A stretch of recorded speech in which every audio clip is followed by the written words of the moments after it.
So you can pause and consider, what choice would the future aligned version of myself make right now?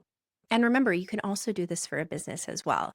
So if you have a particular brand, a company culture, company values, for the good of your future consumers, for the good of your company, making aligned decisions from values, that'll only get you closer and closer to that product market fit, that venture market fit, your particular impact in your community, in the world.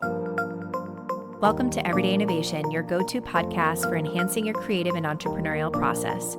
I'm Jordan DeVeccia, a multi-passionate creator entrepreneur, venture studio co-founder, and business designer and advisor. Here we live at the intersection of creativity, strategy, and personal development. Join me for inspiring conversations, actionable practices, and insight infusions designed to shift your mindset and empower you with tools and resources to create impactful ventures. Get ready to take your ideas to the next level and innovate with purpose. Welcome back to Everyday Innovation. Today, we're exploring the deeper layers of decision making, your identity, philosophical frameworks, and even intuitive wisdom. Great decisions go beyond logic, they deeply align with who you are and who you're becoming. So, here's what's ahead: making identity driven decisions, using philosophical frameworks like game theory and regret minimization, and cultivating intuition as your internal guide. So, let's start with identity and how your decisions shape who you become. Every decision contributes to your identity. It reinforces who you are today and moves you closer to who you want to become. Your future self is the sum total of the decisions you're making right now. Even who you are right now is a sum of the decisions that you've made throughout your life, good, bad, neutral. To bridge that gap between your current reality and your desired future, your choices must reflect your aspirational identity. So, if you're reflecting on this, you could ask yourself, who do you envision yourself to be in a year, 5 years, 10 years, 30 years? Is this decision moving you toward or away from that vision? Even small decisions like, what am I going to have for dinner, right? The more that you make the decision for who you want to be in the future. So maybe it is something that's a Mediterranean diet, because it's good for your heart health and heart problems run in your family, right? The more you make that decision compounds. Should I write for an hour this morning? The more that you do that, the more that compounds, the more you become the writer that you're meant to be, right? Imagine you're offered a high paying project, for example, but it's out of alignment with your long term goals and values. It's tempting, maybe monetarily, right? But by accepting it, you reinforce behaviors and a professional trajectory that doesn't reflect who you truly aspire to become.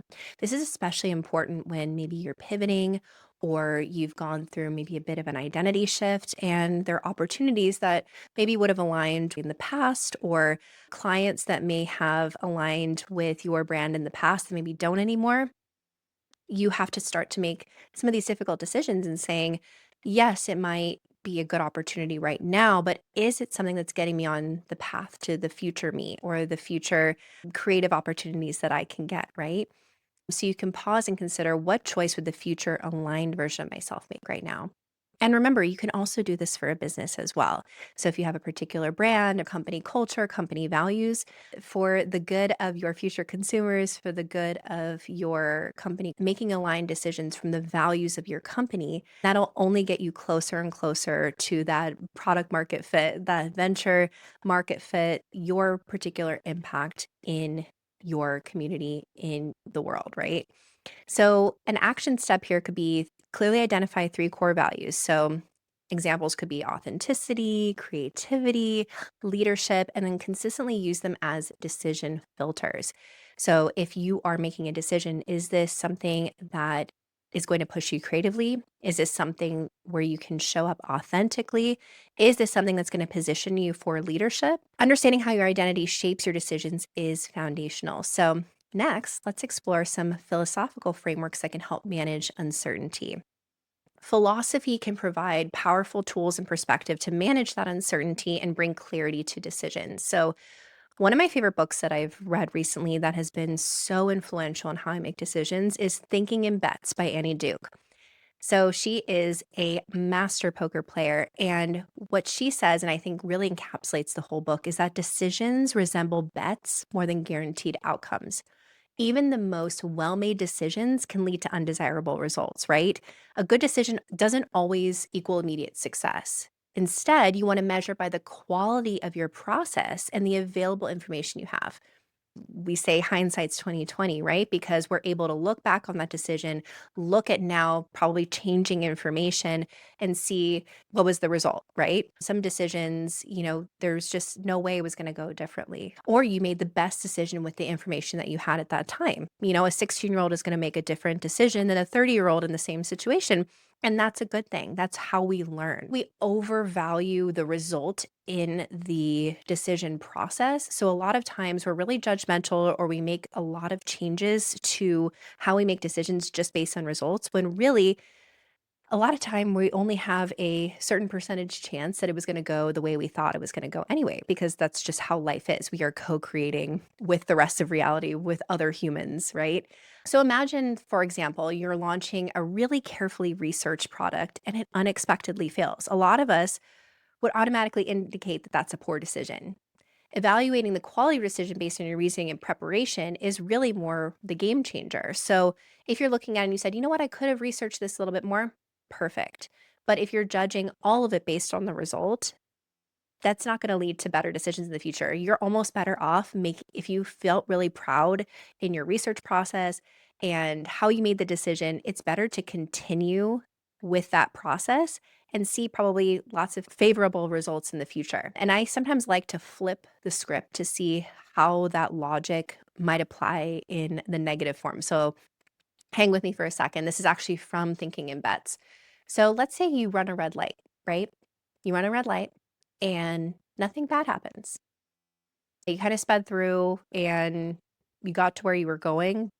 Would you judge that decision as being good? Because nothing happened, you didn't run into anybody, you didn't get hit by another car. Would you say that that was probably a smart decision to make? Probably not. Just as you drove normally through a green light, but there was a little cat that ran out in front, right? And you almost hit the cat. Would you judge yourself if you didn't see the cat that you were driving through a green light normally? No, you probably wouldn't. You would say, "Oh my gosh, what a random thing to happen. I'm so glad I didn't hit the cat." But you wouldn't judge yourself for that decision of driving through the green light because that was the information that you had. So just because you did something in a certain way or you made a bad decision and the result was still good or you got away with something, it doesn't necessarily mean that the actual decision itself was good. It just means that you probably got lucky, right? You want to judge yourself more on the process. So another framework that I really like is actually made famous by Jeff Bezos, which is the regret minimization framework. So imagine yourself at 80 looking back and you would ask yourself, would I regret not taking this chance? This perspective massively shifts your focus from this short-term inconvenience to long-term significance and fulfillment. So a lot of times I see this with maybe family planning or maybe taking off work to go travel the world with a certain opportunity. You don't know what's going to happen with your career, but when you look from the 80-year-old perspective, taking that chance or continuing to expand your family might be more in alignment with the values of the person that you're becoming. Really, that short-term inconvenience or maybe losing your job, or there could be something that seems devastating in the moment. The regret of not doing the thing that you feel called to do is so much more important in the long run. And the truth is, we're really resilient people. We probably can figure it out. So it's better to not have those regrets and rather go for what you want and have the confidence that you'll figure it out along the way. So, an action step would be take a decision you're facing today and evaluate it using these philosophical lenses. You can write down your reflections. How does it change your viewpoint? So now that we've established the identity and philosophical lenses, let's talk about intuition and how you can really cultivate it and trust it.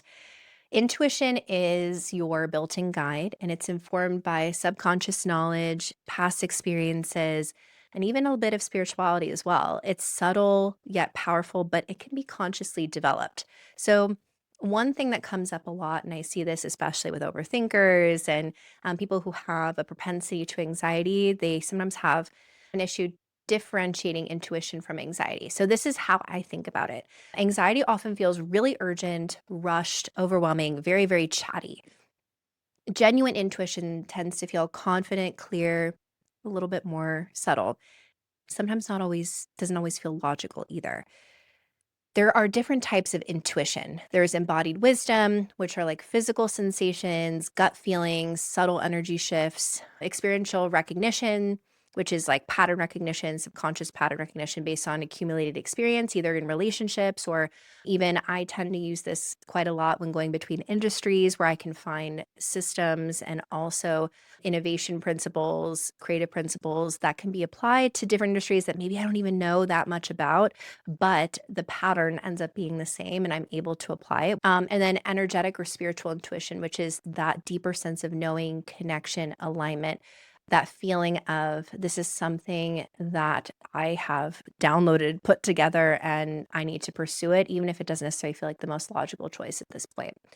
So, for example, where this might show up is maybe you're hiring a new candidate and everything looks great on paper, but there's something that feels off.